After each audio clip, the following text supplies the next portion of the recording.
Hey, how's it going, everyone? Carlo and Dylan here, recapping our board game cabin weekend from just a couple weekends ago. We went out and played 12 games over the course of a weekend. Quite a few of them, I think 6 or 7 of them were completely new to us, first-time games. So we are going to rank them here, but we're doing this a little bit differently. We decided to try something out here where this is going to be, we're going to be presenting them as our sort of combined AYCB ranking. The way we've done this is we each kind of picked our own ranking from 12 to 1 for the games, and then we compiled them. We basically assigned points. The game that you pick number 1 gets 12 points, going all the way down. The 12th game gets 1 point, and then you basically just rank them based on the combined points. So as we go through from 12 to 1, we'll mention where we each had the games, so you can see where we agreed and where we kind of disagreed. The last thing I'll say real quick is just that we're not ranking these on this isn't like all-time review scores kind of thing. It's just based on the actual how we felt about the play session with these games this specific time at the cabin. So I'm going to throw it right over to Dylan to kick it off with number 12. Yeah, and it's actually surprising. Like we had a lot that we had quite a few that were like either the exact same number or very, very close, like one off. And then we had like one or two, I think it's two, that are like, these are the drastic differences. Yeah, very, very different. Yeah. Interesting to talk about. So, and I will say that for me personally anyways, I don't think I disliked any of the games we played. So no, these are all good. Yeah, this is just a ranking of something has to be 12. Yeah. And in our case, 12th is a game we've talked about before, at least I have, and that is Sequoia. I'm going to move this over here. So Sequoia is a really, really quick little 10-minute game. It's a filler game. We played it with Braden at the cabin. He hadn't played it before. And it kind of has similarities to Can't Stop. I've talked about it before, so I won't get into it completely, but essentially you just are rolling 5 dice, and there's a circular pattern that goes from 2 to 12, and you're combining 2 pairs of dice from the 5 that you've rolled, and whichever 2 numbers that you then create essentially with your dice, you're adding your little tree tokens onto it, and it becomes this like area majority type game across all the numbers. There's the fun for me from Sequoia comes from the fact that you hide the dice until you all reveal at the same time. You don't know, is someone going to keep trying to like secure number 5, or did they even get a 5? Can I go for it? If we both go for it, does that just waste my tree token? Like, how safe do you feel with the lead that you have? Do you secure it more? Yeah, those type of decisions is what makes Sequoia so much fun for me. I think it's like the 4th time I've played it now. Like I said, it was Braden's first. This what you're like, that was your second? Third, I think. Third. So it I had a great time with it. Something has to be 12, and I think it was just up against a lot of stiff competition that it would have been hard for Sequoia to really come out on top for any of the games that we were compared to any of the games we were playing, unless there was a bad experience. So for me, this is less like, oh, this is the worst game we play, and this is just like, hey, it's a quick little filler game. It wasn't meant to be like this big like main course of the board game weekend. But I still had fun with it, and I think it was cool to see Braden experience it for the first time too, because I think he actually really enjoyed it and he had a lot of nice things to say about it as well. Yeah, definitely. And honestly, I think the only reason why this wasn't any higher is because when we went out to, there's how many other games we brought out that didn't get played. I think we brought 30-some games when we played 12, right? So the games that did get played are ones that we either really, really enjoy or wanted to play because we have like a review copy kicking around that we haven't played yet or whatnot. And this was just the perfect, not many games fit into a 10-minute time slot, and that was the perfect use for Sequoia. So I enjoyed it though. It's always a pleasant little game. I think if it were a lot longer, like if it took 30-40 minutes, I think I would be less willing to play it, but because it's so quick and it's got enough substance there, it's definitely an enjoyable game. Yeah, I think it's going to stay like a go-to filler game for me because of the fact that it plays in 10 minutes and because I legitimately enjoy playing it every time. So I think it's one of those things where it's like, oh, the game night seems like it's winding down. Anyone want to throw down a really quick 10 minutes Sequoia before we go? Like it'll be hard to argue with that most of the time. So even if someone hasn't played it before, to teach one person, like it takes no time. Yeah, exactly. Yeah, that's Sequoia number 12. Oh, and you didn't mention before that we both had it at number 12. We both had it at number 12. So it was 12s all around. That was a unanimous 12. Yeah, and we each ran through the Pub Meeple ranking thing where it pits 2 games against each other to make each of our lists before we combine them. Exactly. So now on to number 11, which might surprise some of you, but we have Ark Nova, which Dylan, tell these folks where we each had it on our list. I had it at number 9, and you had it at number 11, where it ended up here on the OSCB. So it's stuck at 11. Yep.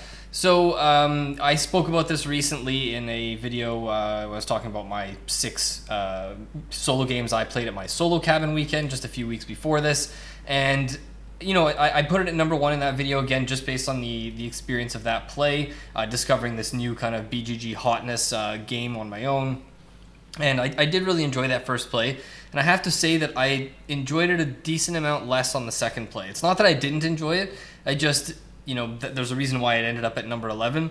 Right. I think once the novelty of like getting past like, whoa, the way the scoring works is cool with the the conservation and the appeal tracks, and like once I got over kind of like the novelty and those really interesting aspects of it, when I was playing it, I was still enjoying it, but for how long it took, there was a part of me that like there were other games we brought out that I really had wanted to play that we didn't get to, Right. and there was a part of me that when we played, I remember just looking over at like the other pile of unplayed games, thinking like, well, I'm probably not going to play that now. And like, yeah, it was good. I enjoyed it. I think it's a good game, and I still want to play it more to see where I stand on it. But yeah, and it was your first time playing. What did you think of it? I liked it, and again, like it would have come in at number 9 for me out of 12, which is still probably going to surprise some people in terms of like, with how much talk Ark Nova gets. A lot of people might suspect like, oh, they play Ark Nova, they're making a list, it's going to be in the top 2 or top 3 or whatever. Right. I liked it. I knew coming in that there was no way it was going to live up to the hype for me, because in my opinion, like it just is an overhyped game, and I think like it's already number 4 on the Board Game Geek rankings. Yeah, I'm like, pretty sure like it's ridiculous how it could be. I understand why people like it, and I understand it's in the same way that I understand why people like Terraforming Mars so much. I like it. I don't like it as much as some people where it was like 3 on the Board Game Geek top 100 for a while, but I understand why it resonates with people. I understand why it can climb that high, so I get it. But at the same time, like I play this game, and it's not like I left that session being like, "Yep, this is in the top 5 board games of all time." Like, it's not even close. It's not close for me. So, it's surprising that it's there. It definitely is a little bit overhyped for me, but I did really enjoy it. It is a bit of it was too long. It was my first time playing, Braden's first time playing. So Braden didn't play. This was 2-player. I'm mixing that up. No, we played 2-player. Yeah.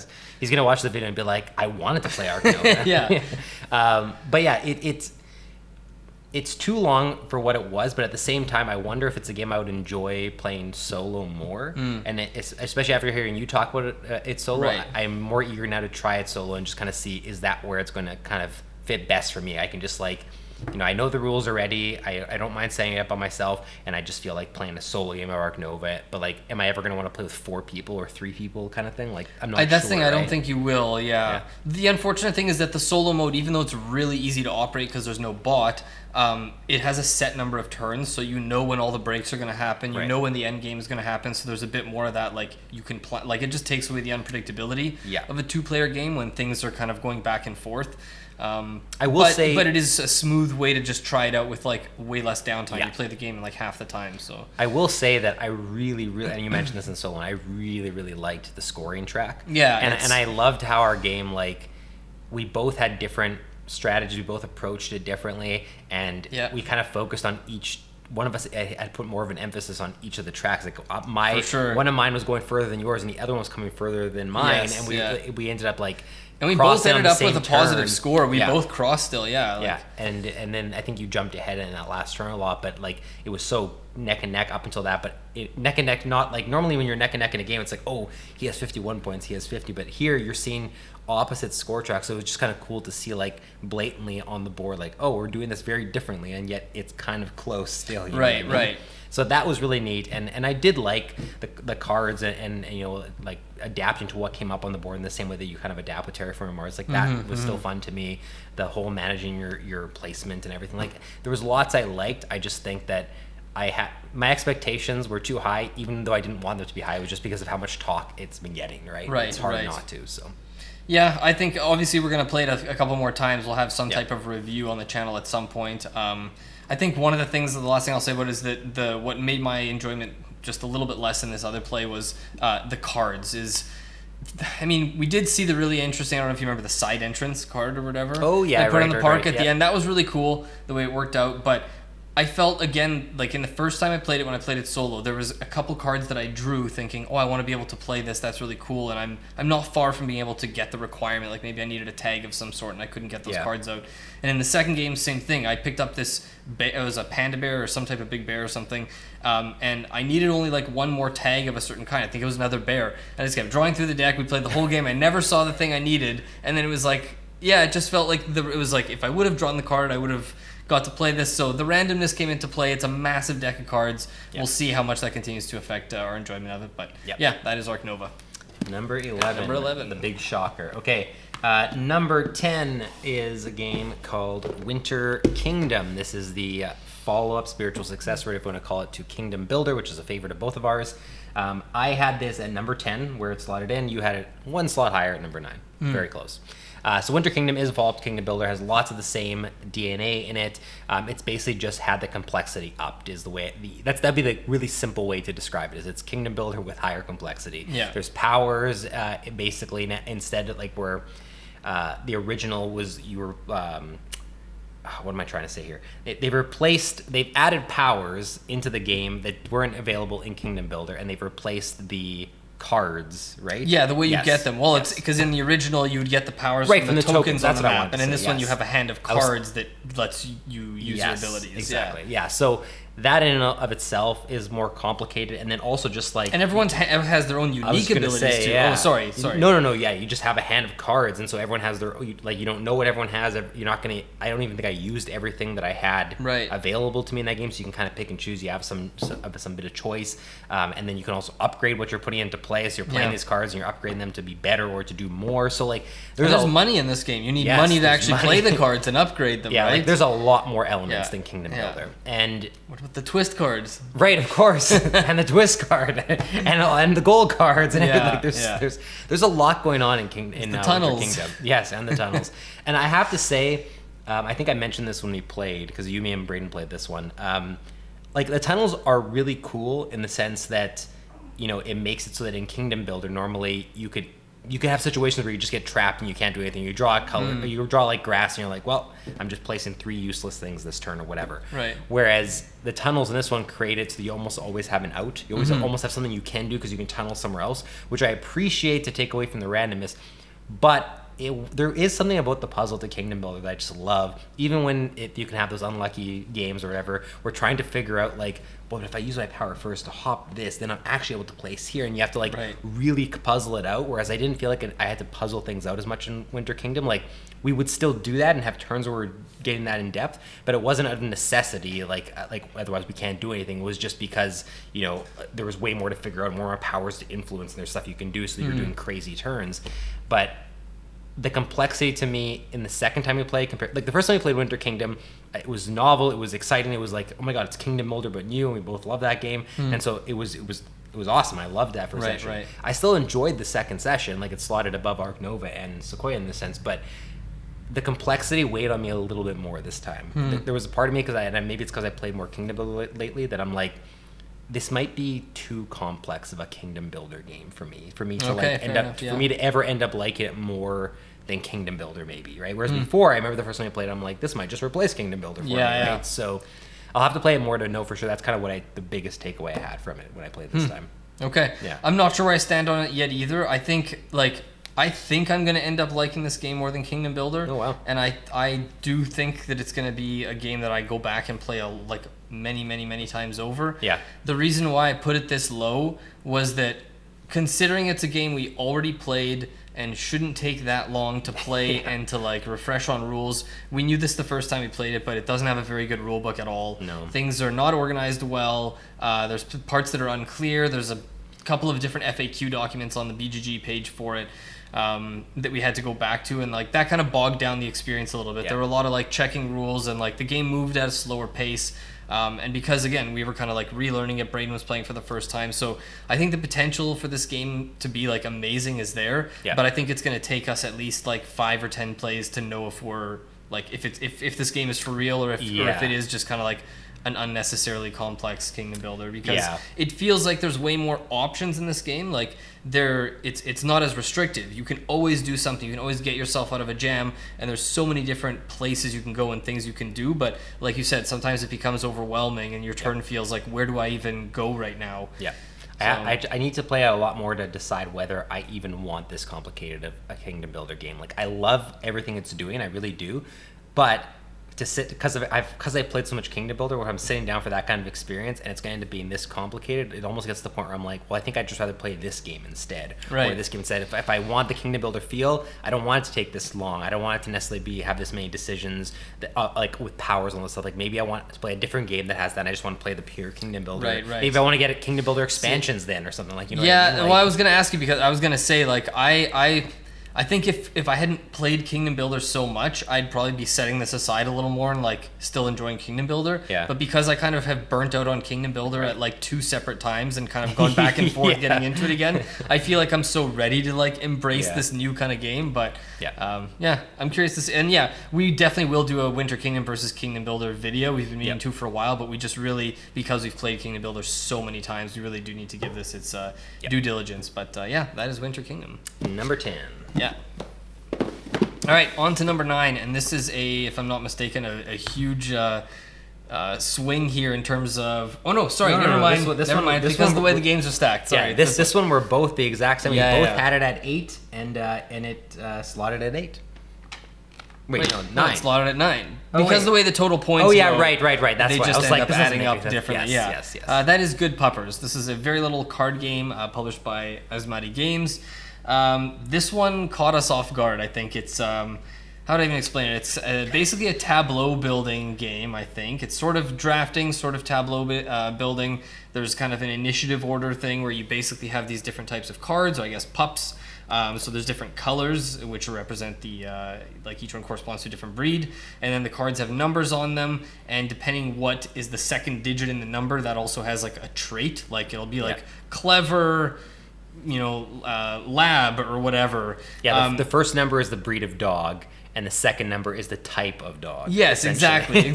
So you can have like different types of clever dogs, but there's also different types of, again, labs or whatever. So you have these different, and each one has their own theme on how they score points. So and they kind of all have like this kind of snowball effect, or maybe not all of them, but a lot of them have this kind of thing where the more you get, you chain this big effect. So there's a bit of like an engine building thing going on too. It was all of our first time playing. Braden played this one as well with us, right? Yep. And I think it caught us all off guard because it kind of started off a bit slow, and we're like, you get a point here, you rotate this bone, and like the main way you score points is these cards that you tuck under your pups, and they're bones, and when you rotate them, burying the bones in the yard. Yeah, exactly, and you can rotate them so that it reveals either 1, 2, 5, or 10 points if you rotate it all the way. Yep. And yeah, we just like, as the game scaled, you're going, 1 point, you rotate this bone, and then suddenly later you're rotating like 4 bones at the same time, moving bones scoring from one column to another. Yeah, like, because like all dogs go into a single column, so like all the corgis or whatever go here, all the labs or whatever go here. But sometimes their abilities only affect their row, but sometimes it'll say like, if this row I'm making this up, but if this row has the least bones of any of your breeds, take a bone from another one, move it here, and rotate it twice or something like that. So like you are like interacting with each other, so it's not just like every game it's like, what the labs are going to do, what like this is going to do. Sometimes depending on what you've collected, they're going to interact differently. Like even the way we all were playing, we had different engines going, different for sure. Things and even the order that the cards come up, because even if you had the same 6 corgis or whatever, like you're saying, whichever card is the top one and triggers that ability, that's how the number of corgis is going to affect that specific card's ability. So I think we all kind of started like the gears were turning in terms of like, whoa, there's a lot of possibilities and like different possible combos and synergies, and like the replay value feels like it would be very high. And it's an impressive little game. I think it's one I remember seeing on Kickstarter and just maybe dismissing a little bit. Maybe it was the cover, the artwork, I don't know what it was. It was. We got to thank Mark McRae Wagner from our Discord and our Patreon for putting us onto this game, and it's I'm really impressed by it. Like I said, it ended up sliding above Winter Kingdom and Ark Nova, which is saying a lot for at least this session. But I really want to play it more. I think that it could end up being like just a really fun little card game that stays in my collection, and the theme I think will be very easy for a lot of people to get into. I love that so like your initiative, the numbers go all the way up to 99, and like I said, the first digit is the type, and then the second digit is the breed and the type, and then all the 9s, like from 90 until 99, are all cats in disguise of dogs, and they're like the wild cards essentially, where they can be played to any dog breed, because it's the dog or it's the cat dressed up as that dog. Just really clever. Like the theme's really well implemented. It's just a really solid little card game. Yeah. And there's hand management too, right? Because you're keeping the numbers based on the initiatives, because when you want to win and draft the cards and stuff. So cool little game. I should have mentioned, plays 2 to 5 players as well. So the fact that it goes above 4 is real nice. That is good Puppers. Yeah, definitely recommend you check it out. Nice. Okay, so moving on, we have number 8, right? That was 9. Yes. That was 9. Number 8. This one is our first big discrepancy. I had this at number 5. Carlo had it at number 10, and that is Tenpenny Parks. So this is from Thunderworks Games. They actually sent this to us as a review copy. This is not the review. This is just our first time ever playing it. Yeah. But we did play it at the cabin. I went in, I'd obviously looked up the rules beforehand and you so I could teach it. But before that, I didn't know a lot about this game. And having read the rules, there are some similarities just even in theme and the fact that it uses polyominoes to games like Barren Park or whatever that have that I know that's more of that's a zoo theme, but like that amusement park type of theme or whatever. But it does play very differently. It has sort of this market that is available on this carousel. The production value, I should say, in this game is incredible. Really good. Really, really good production value. If something that's important to you is you're playing with younger audiences or even just you in general, love having a game that looks beautiful when it's up on the table, this one looks great when it's on the table. And it's everything. The artwork, Vincent Dutray, legend, and the component quality is the money tokens are thick, chunky cardboard. Everything is just... it's one of the most beautiful games we probably played this whole weekend. Yeah, so solid production value. Like I said, there's this market that's around this carousel, and essentially you're using your money to buy different rides or attractions or stalls or whatever, and each one will then essentially refer to a polyomino tile or a single square tile or something like that you have to then place into your park. And the cool thing about this game, the thing I actually really like, because it's hard to make a unique game with polyominoes these days, is that normally we see the placement rules are either you can place wherever you want or you must place adjacent is a common thing. This game, you specifically cannot place adjacent. You cannot have things next to each other. They can be diagonally touching, but that is it. And it was just a really cool little spin. It's a minor thing, but after playing so many polyominoes, to have that kind of shift and that change was refreshing. Well, it makes you think of the spatial aspect totally differently, because you're looking at not how to put things up against each other, is how to actually make the best out of the space because of how many gaps you're going to have to leave, and it's hard to wrap your head around. And I think I remember both of us having multiple times where we were just oh my, I thought I had planned this out, but I forgot I can't play this here because we're so programmed to be able to be the polyomino shape fits here, but you forget the adjacency thing, right? And you have a pretty small board, but there are ways to gain those little things that you put on the side to extend them and have two more rows or columns, so you can expand it, but you're having to take action. So I don't even remember how you get them now. I think it's one of the spaces on the board. Yeah, because I should have mentioned, it is a worker placement game. You're placing workers onto the carousel to take those rides, or you're placing them to get additional tiles to expand your amusement park or to do other things on the board. So there's little tracks we're competing on too, which was kind of fun to see if you can get to the front of the track to get the reward instead of someone else leapfrogging each other. The tracks were fun to manage because depending where, if at the end of the round or whatever you're at the front, you get a bonus. But then, you could also play the long game and give that up this turn to be able to push ahead the next one. There's a lot of stuff you can do with managing those in order to get the most points, but also just getting the bigger rides. And many times we were going to the carousel. I was okay, I don't think Carlo's going for this shape or whatever. I think it was 3 turns in a row. You took the exact colored ride I wanted, because I had a private goal that was going for the discount ones. It's the -2 or -$1 ones. And that's the other cool thing, is someone gets to turn the carousel to either discount certain attractions or make them more expensive. Right, So you can manipulate that too. Honestly, all things considered, for a game that has worker placement, polyomino stuff going on, it does a lot of unique stuff.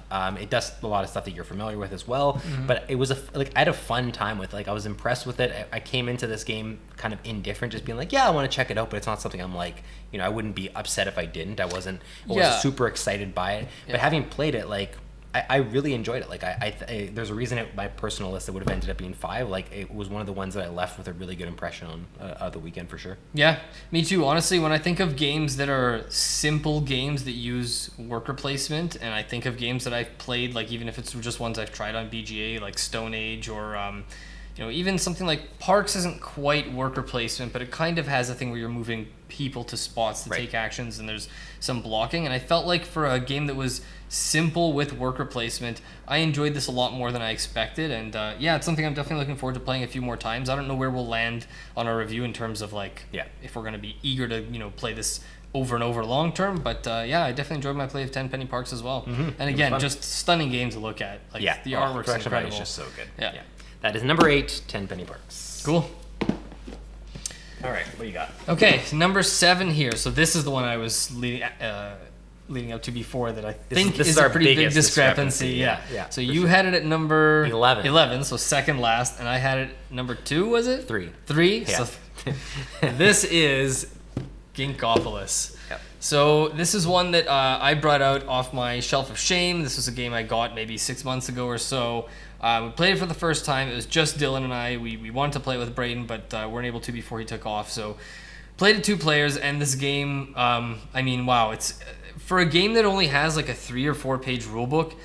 I knew, like, I read the rulebook twice before coming out, felt super confident teaching the game, and then I felt like I completely bumbled the teach. And I feel like I feel a bit responsible for your lack of enjoyment of the game. No. Well, and I feel like the game has so much potential, and like, even though I know it wasn't a super smooth experience, like, I could feel us kind of grinding through the game, and it was also one of the last games we played on the last night we were there.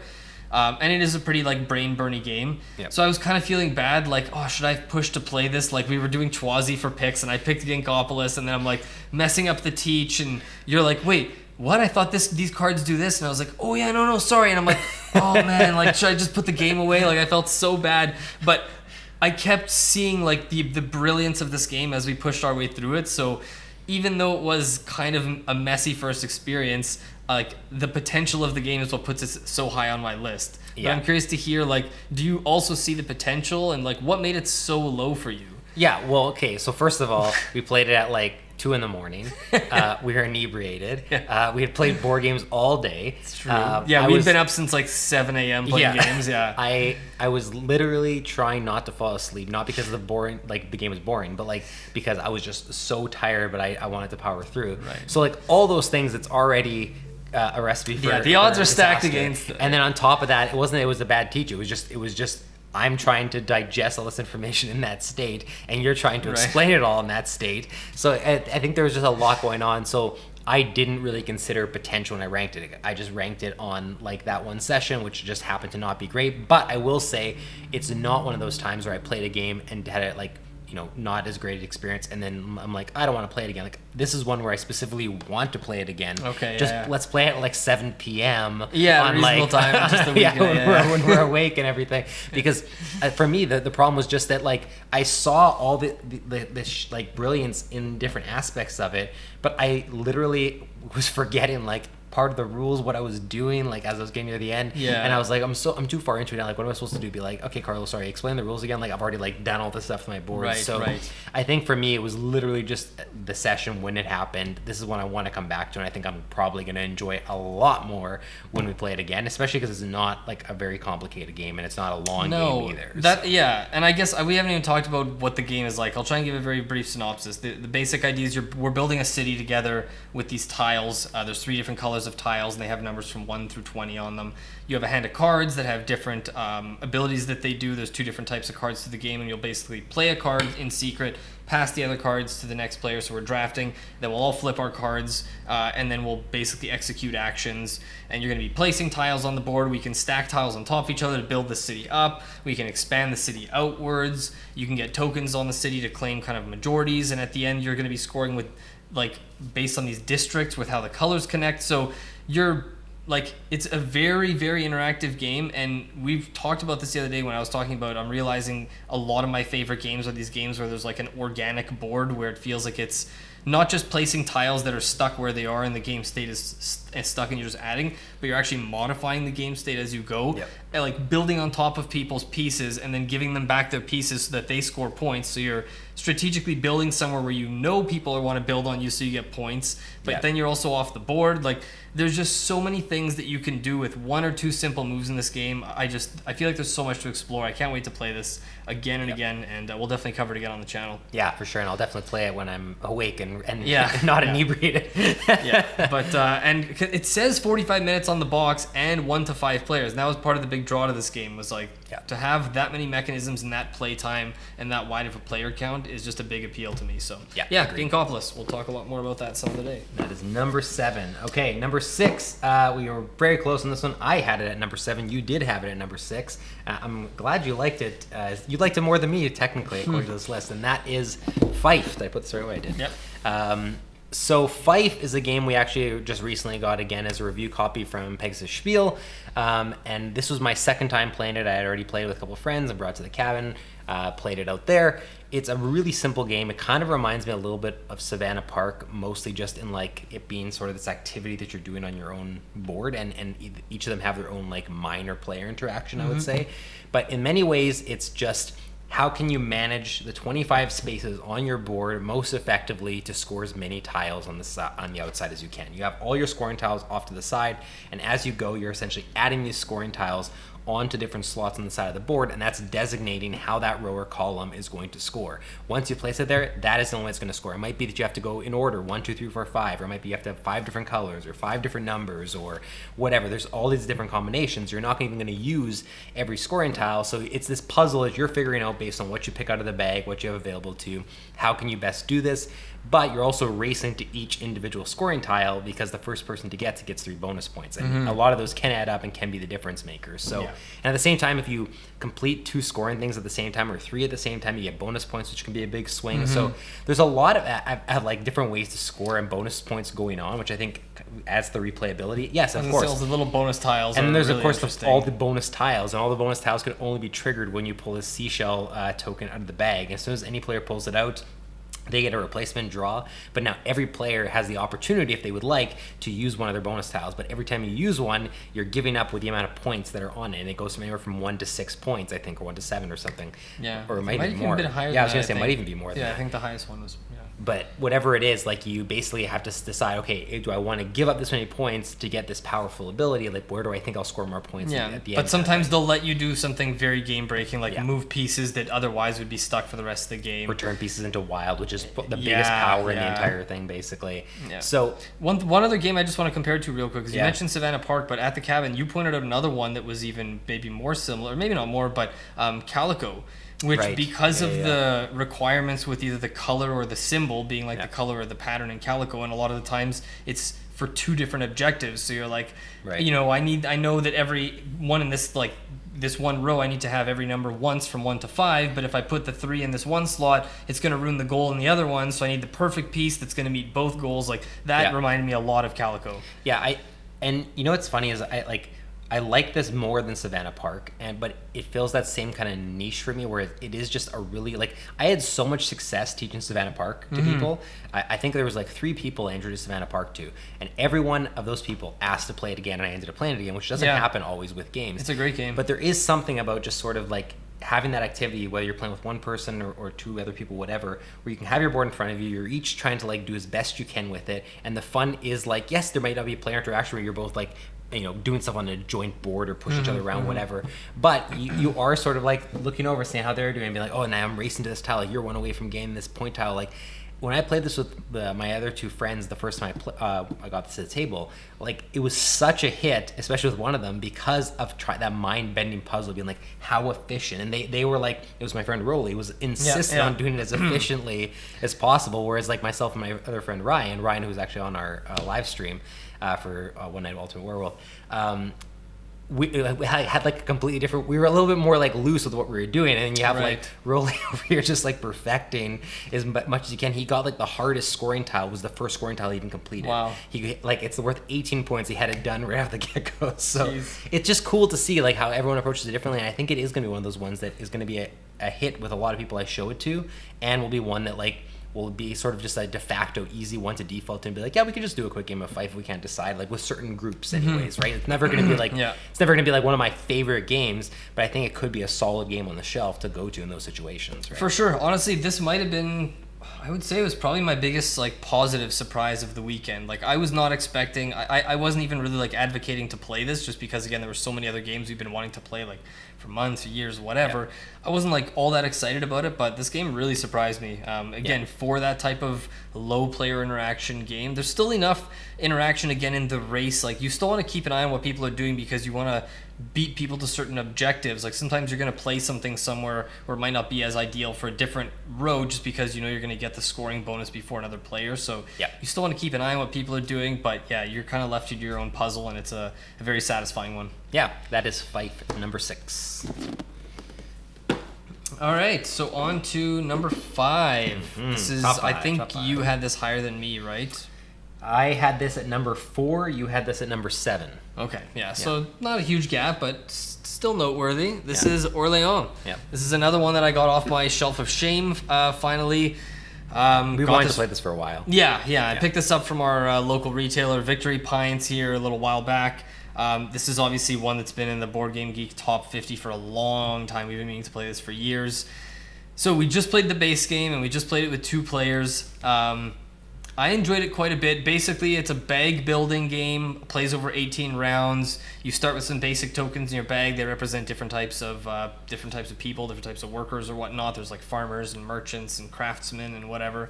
And throughout the game, you're going to be, acquiring new chips that you put into your bag. You're going to be able to increase the amount of chips that you pull out of your bag every turn. The chips that you pull out and the people, the workers or whatnot that you pull out are going to determine what kind of, actions you can take. So there's different like action spaces on your own personal board that you're going to be placing these on to kind of fill them up. And then once they fill up, you can activate them on future turns.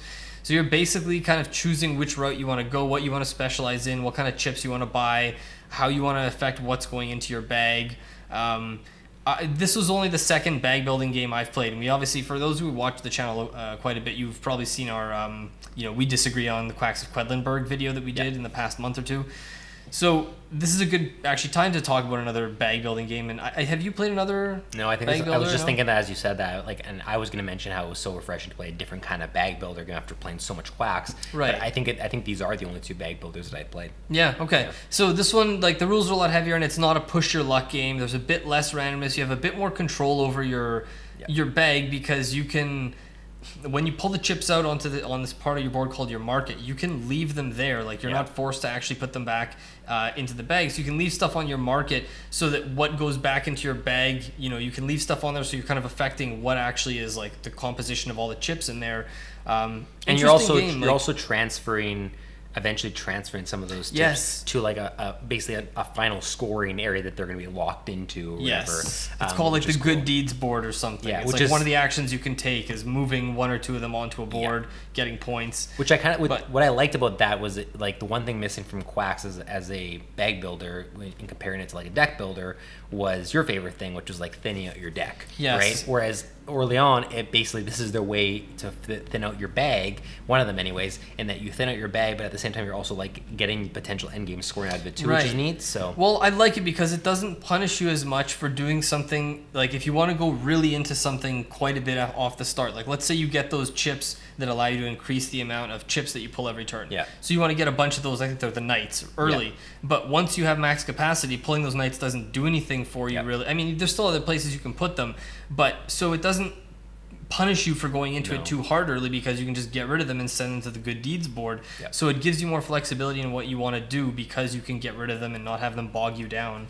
Yeah. So I really liked that. I was super impressed early on. I knew going into it I was probably gonna like it. I've known that for a while. It was one of those games we just hadn't gotten to the table in a long time. Right. But I really, really liked it, and it's one that after having played it once, the feeling I was left with was essentially, I want to play this more. I want to explore it more, which is usually a good sign. That's really all you can hope for with a board game, with almost any medium. Is like if you watch something, if you play something wherever, and your feeling is want to do that again, that's a good sign. Like that's what the publisher's probably hoping, right? Right. And for me, they got me with that. Like I really do want to play it a few more times and be able to see like, can I approach it with a different strategy each time? Like, how does my game going to compare to the last one I played? Like, if I do a different strategy, like, it was a really fun, positive experience, and I'm really excited to go back to it. Cool. Yeah. Me too. Honestly, I think there's 2 things that stand out as to why I had it lower than you. The first is the kind of rules and setup, and it's not that the rules aren't actually supposed to be that complicated. It's just in the rule book there was a couple of things that were unclear about the setup. Went on the BGG page. Eventually we clarified it, but like the game just took a lot longer to get going. So this particular experience with it wasn't as enjoyable as it could have been. Yeah. And I think this kind of leads into my second point, but the amount of time the setup takes to set up the what's it called, the part of the board where you're actually moving around through with like the wagons and the ships. Right. The amount of time to like, you have to look at each of the types of tokens first, like separate them face up, count out a certain number of them per player, then you have to flip them back over, mix them face down, and then put them out at random, and then flip them back face up. Yeah. And all they do is like they're worth either 1, 2, 3, 4, or 5 points. And there isn't even anything interesting about them. And the map is just you either move over land or you move over water. So that's the one part that I think feels a bit like maybe dated that other games like Queenborough, the moving on the map on Queenborough is way more interesting. To me, this felt like for the setup and the amount of like finding out which action to take just to move over land or water to get a token that's either 3 or 4 points. Like, is it really that interesting to the gameplay? I don't know. So that was the only hang up for me. People swear by the expansion and say that you need to play with what is it, trade and intrigue or whatever. So apparently we need to try that. Everything I was reading was saying that like almost. I got the impression it was almost like how people say the Norwegians for a feast for Odin. How like it's really missing something. Hey, you mentioned feast for Odin in this video instead of me. Oh yeah, there it is. Yeah, I didn't even have to do it. Great. You're slowly coming around. Agricola. There we go. Just to balance things out. But yeah, anything else you want to add about No, that was it. Cool. Yeah, Orléans. Number 5, Orléans. All right. Number 4, we have a game we have talked about before. You had this at number 4. I had this at number 6. We both had a really good time with it. You don't even like your own game. That is Caesar! Caesar over 20 minutes. Sounds like you're looking to get rid of it too, eh? Only at number 6. You'll be culling this one? No way. This one's going to stay in my collection probably for a long, long time. Great game. I continue to love this game. I'm not going to give a full rules thing after we talked about it a few times, but it is a 2-player like head-to-head game that has a single board with a bunch of spots for these circular tokens. Essentially what you're doing is you're randomly placing all these like bonus tokens at the start of the game, and then we're competing to basically claim territory. And to do so, you have to place a token into every single spot around a territory, but we're both placing, so whoever places the final token is the one who gets the bonus token, but all the numbers that are pointing towards that territory on your tokens, whoever has the higher total value is going to win that territory. So that is basically the essential crux of the game, but then you have these bonus tokens that start throwing in a whole bunch of like, you know, extra abilities or things to change to be able to place more of your tokens out there. The way you win is by getting all your tokens placed first, so you kind of do want to have that engine going. If you start claiming territories that are next to ones you've already claimed, it basically snowballs and you get to place another token, which is how you can get rid of your tokens a lot quicker. This is one of those head-to-head games that I think we're going to be playing for a long time. At least I know I want to, because in the same way that I got addicted to games like Lost Cities for just like how quick it plays and just like how fun it is to just like be like, okay, let's go again, like best 2 out of 3 or whatever. You know what I mean? Like this has that same feel to it. The turns go really quick too, back and forth. There's not a lot of downtime. And we played with one of the expansions for the first time, which expansion was great. It's just adding in more tokens. Simple. Yeah, it was awesome. Like this game is just solid. Like this makes me want to play Blitzkrieg a lot because I'm interested to compare and see like, you know, which one I like more. But it's just a really, really solid 2-player game. Like I think we've grown. It's one of you always worry like when you have a really positive experience like we did with it the first time. We played at the cabin. I'm like, okay, is it going to be like, okay, it was good, but now it's starting to like, it's not as good as I thought. But like, it just keeps being that good. Like I really do like this game. Like I think for me, there's a good chance that this might end up being one of my go-to 2-player head-to-head games with people that I like have played and know not the meta, but like understand the rules, or I'm not going to go in and have this enormous advantage or whatever. But yeah, I love it. It's great. Yeah, great game. I don't really have anything to add. I'll just say that it was the first game we played. It is, yeah. That weekend. That was part of what added to my enjoyment. It was like we got out there, we set up, we sit down, we played a quick 20-minute game of Caesar, and it was a tense one. Yeah, I think it was one of those ones where I think I won on the last, like on the very last turn, but if I hadn't won that turn, you were going to win, and I only saw the move at the very last. Like it was a very close game. Yeah, awesome game. Yeah, very good game. That is Caesar number 4. All right, now on to number 3. This is another one, I guess the final one on the list here that is a review copy. This was sent to us by Stonemeyer Games. Yep. Where did you have this one? I had this at number 2. Okay, and I had number 5, I think. Yeah. This is Libertalia, Winds of Galecrest. So actually same designer as Caesar that we just spoke about. Paulo Mori. So this is kind of a reimagining. Stonemeyer would be upset if I called this a reprint because it's not quite a reprint. It is a slightly updated rule set, new artwork and stuff. But yeah, it's kind of a reimagining of Paulo Mori's previous Libertalia. It's on Board Game Arena. You can try it there if you'd like. But it's a game for 2 to 6 players, plays in about 45 minutes. And the idea is each player has the same deck of, in this one it's 40 pirate cards, I believe. I think in the other one it might have been 30 or something like that, 32. But At the start of the game, you're going to draw a certain number of one player's going to draw a certain number of these cards, and then they're going to reveal them. Every single other player is going to take the same cards out of their deck, so everyone's going to start with the same hand. And you're going through these voyages. The game plays over, I think it's 3 or 4 voyages. Each one's a certain number of days. And every voyage, you're playing a card from your hand, which is basically in secret, and you're all going to flip them over and see which pirates everyone played. Based on the numbers on them, they're going to get sorted. Abilities are going to trigger. There's going to be day abilities, night abilities, abilities to trigger at the end of every round, abilities to trigger at the end of the voyage, all this kind of stuff. So you're basically, the whole game is trying to figure out which cards do I play when to get the optimal sort of benefit out of them. There's cards that say, get 1 point for every person already that's in your ship. So you're not going to play that one first. You're going to wait till you have a bunch of characters out first. There's other ones that kind of are more interactive with your opponents. Like if you played the same card that they did, these pirates or whatever kill each other, and so you both lose them. All kinds of stuff, and then you each carry over 1 or 2 to the next round, and then you draw new cards. So then as the game goes on, the cards that you have in your hands are going to start to differentiate a little bit more, and you're going to have to try and keep in mind what people had. Very cool game. There's different tokens you pick up along the way that you're forced to get that are either good or bad for you. We've continued to enjoy this every time so far. This is our 3rd play of it or something? Yeah, and I've never played the original. You and Braden had, and we played this only with once, Braden. and it was async. And I'll say right now, it's not an asynchronous friendly game for Board Game Arena. It's much better real time in person. I really, really like this game. I'm realizing that every time I play it, it has so much that I enjoy about it. Our games have felt very different from one another based on what cards we happen to have in our hand, and also what even cards with seeing a lot of the same cards, just when they come out and which cards they come out in combination with. The combinations make a huge deal, a huge difference, and also I just love the idea that there's the initiative number on the card, but the initiative applies for the daytime abilities, and then the dusk abilities, or whatever it is, go in reverse order. So, and that also determines the order you pick the tiles in. So you have to decide what's more important to me.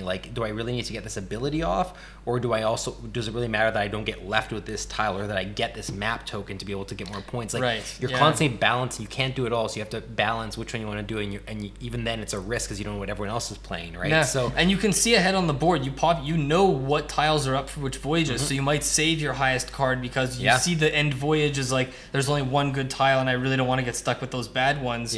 There's a lot of planning, but also kind of reacting on the fly when you're no matter what, your plans are gonna go wrong, basically. We felt bad, actually. Braden had the worst luck I've maybe seen of anyone in any game ever. Every single card he played, every single time there was a tiebreaker, he lost the tie. It felt like every decision he made went wrong for him. It felt bad, but it kind of added to the experience. We were all just laughing so hard because it was what can you do, really? Yeah. Can we get some F's in the chat for Braden? Yeah, because that was just a bad not a bad experience for him, but it was an unlucky experience for him. But I think he had a really good time with it regardless. Yeah, he seemed to really enjoy it. And I will say, this game goes up to 6 players, and this is definitely the type of game that I think will get better and better the more players. I think even right up to 6, 6 will probably be best. And we've only played it with up to 3 so far. Yeah. So the fact that we already enjoy it this much, and we haven't even gone to anywhere near what is probably the optimum player count, really speaks to how good of a game it is. We'll definitely be playing this a bunch more and reviewing it on the channel soon. Yeah, this is only going to climb for me in terms of my enjoyment. I can almost guarantee it, because I am so excited to play this again. I've had such a great time with it. And now I'm wishing that this version was already on BGA, because I want to play it more. For sure. I really like this game. It was number 2 for a reason for me. I've had such a great time with this one. Yeah, and I have to say, sometimes I'm skeptical about kind of when they redo a game and new artwork and update the rules, second editions and stuff like that. But this one feels like they've done it right, and great job overall on it. Yeah. Still not 100% sure if I like the old artwork or the new artwork better, but the game is definitely smoother, and it's definitely a better game. Yeah.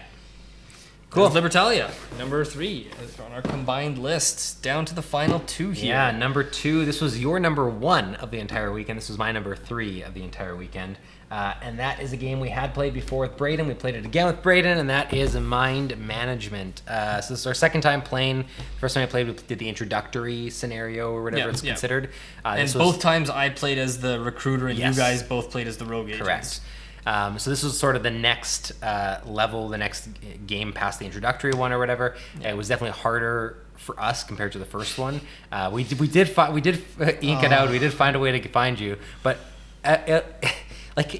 I really enjoy this game. But there is part of me that just wonders, like, is what I'm enjoying the game itself, or am I just enjoying me squirming across the table? That and me and Braden sitting there, just deducing every possible thing, and then also you guys are very thorough. I'm sitting there like, oh, maybe they won't comment on, and then like 30 seconds later, like, no, this, and I'm like, oh man, they're on to everything. Like, you don't miss anything that I do. I'm like, maybe I got away with it. Nope, here they come. It's fun. Like it'll never.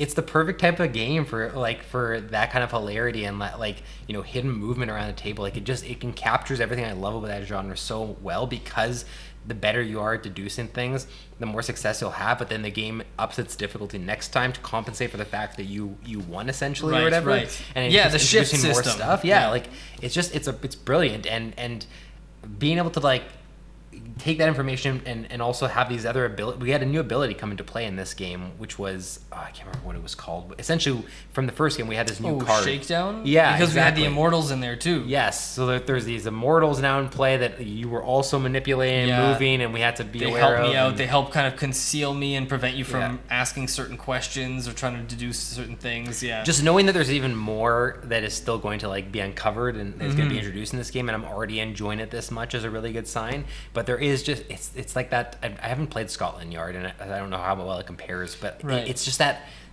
brilliant aspect of where are they and trying to figure it out. But this game, it makes it the focus of how well can you figure this out, and you feel when you figure it out and you solve it just feels so satisfying. Probably not for you. Yeah, I know, that's the thing. I was gonna say it must be satisfying. Next time I'll have to be the one. And you right. So but I've lost twice. Now I'm supposed to open up the shift box and see if I can somehow defeat you with my new power.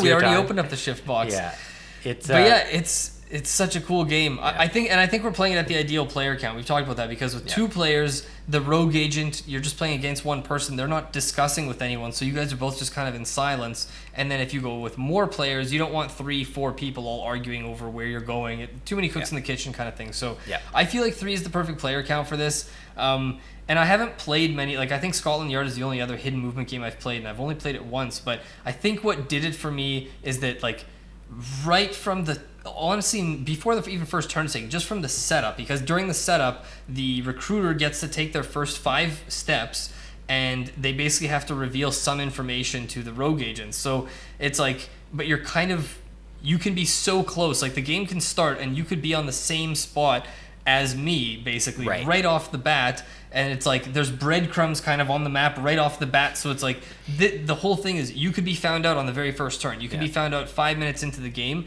and I think that's what kind of makes it so tense. Is the entire game you're never feel safe. They're right on your trail. And anytime I thought I was safe, and I'd be I started feeling sneaky at one point. You guys were talking about these.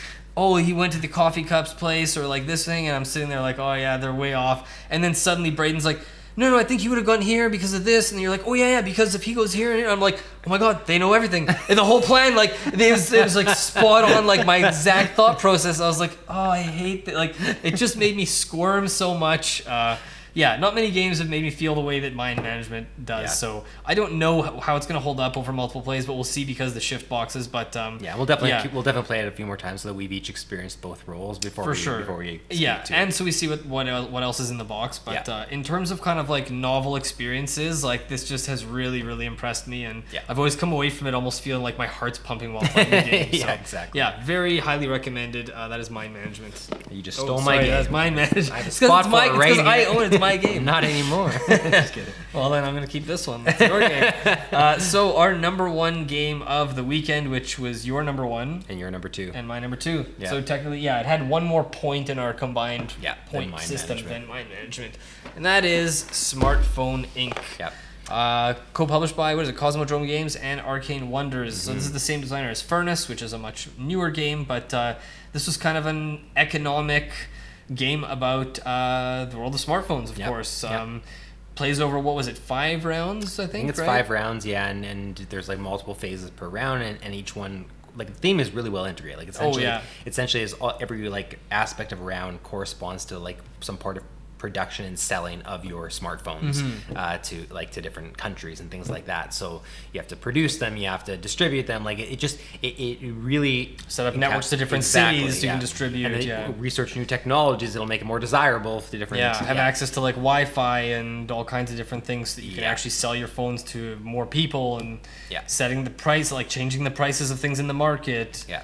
The biggest thing, like honestly, the biggest takeaway from this to me was once you actually know the rules and start playing, it goes quick. Yeah, like it actually quick and very simple. Like I think to teach this and play again we'd play this in almost half the time. If we had played another game like right after that with it fresh in our heads, it would have probably taken we would have shaved off a decent amount of time from that first play. Like it is not a long game once you get into it, and that the puzzle of how you're going to place your tiles, very cool. Very cafe like the tablets or whatever they're called. And you acquire more of them that are like just one by twos that you're covering things up, but everything that's exposed is essentially the actions that, or not the actions you're going to take, but how powerful what you're going to do with those actions on your turn. Like if you have a certain number of the blue truck icons or whatever exposed, you're going to get more cubes to be able to utilize on that section of your turn. And so you have to ask yourself, like, what do I want to accomplish this turn, or what is most important for me to accomplish? And that's how you're setting up your tablet. So it was fun to try to solve that puzzle and then reveal and be like, oh, you're going to this, you're going to this. Yeah, and that's what I was going to say is that like I think I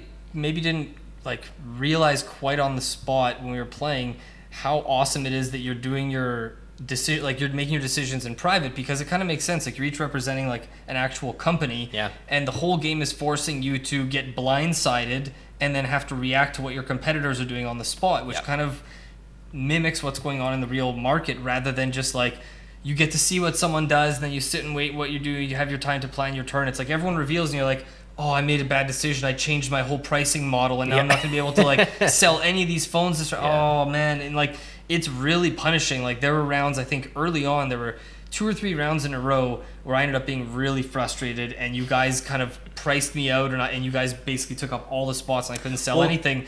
But then on the last round I undercut and went super cheap, and then I took you and then Braden was the one who got kind of screwed out of getting any spots, I think, at the end. And it's that whole thing of trying to guess. Like there's a lot of mind games. Like what are my opponents going to do? Are they going to drive the prices up or down? How do I want to try and compete in this round? Like every round has its own feel to it, its own kind of puzzle. And whoever is the lowest, whoever offering like their price the lowest that round essentially gets to go first, right? And that's a big deal, especially when you get to the part where you're actually placing cubes that are going to get you points essentially onto all the spots on the different territories, right? Because sometimes going first there could make you cover all the spots that the other person was going to get. So I think there were the 2 rounds you're talking about where you were frustrated. I remember it being that you thought you priced yourself right, and then it turned out you're like, oh my god, I'm not going first again. And then Braden was coming in and placing cubes on like every spot you would normally play, and you're like, well, I guess I just placed 2 cubes this turn, and it was just like if it wasn't for that, you would have been placing like 11 or whatever, right? So like it's very cutthroat that way, which is always good for a game like this. Like want to come back and play it again. But like I said, with a cutthroat game like that's efficient, that has like variability in between each play based on like how you want to tackle the technologies and the phones and which territories you want to go into. Like we all left and right away we were like super impressed. Like that was the big takeaways. We were impressed with it. We wanted to play again. I think we played this the first night at the cabin. I think it was the 4th or 5th game, and at that point we had all said this was our favorite game of the cabin so far. Really, actually, Braden, I will quote him. Braden said right away, I think this is a top 15 game for me. No, I think he said top 20 first. We're like, top 20? He went, even 15, I'm pretty sure. Didn't he say like top 5? I don't know if he said I don't know if he said 5. Really? Braden, is this a top 5 game for you? He definitely after just one. He definitely had it really high. We're to the point where we were both like, sorry, repeat yourself? Like, yeah. I think he knew exactly where it slotted in on his list already. But yeah, I can't wait to play it again. Great game. Yeah, it's a really solid game. And what is it, 3 to 5? Or no, it's 1 to 5. 1 to 5. It has a solo mode as well, I don't know if I want to play this game solo. I mean, whatever. I don't know what the solo the fun for me came from us interacting with each other. You probably lose some of that with an automatic. And I was going to say, it seems like the game would be even better with more players. Like, I imagine it's best with 5. But even with 4, I imagine it'll be better than 3. But great game. We'll definitely be playing more of it. This one is probably going to be in my collection for a long time because it's a blast. I love it. Yeah, Smartphone Inc. I just took it from you. Oh, yeah. There you go. Well, it is your game. That's fine. Yeah, those are our 12 games. Let us know what you think. Did you enjoy the way we did this kind of sort of combined ranking, revealing our picks? Would you rather us do our own separate list next time we do this type of video? Have you played any of these games? Let us know how you would rank them or what you think of these. Otherwise, thank you so much for watching, and we'll see you next time.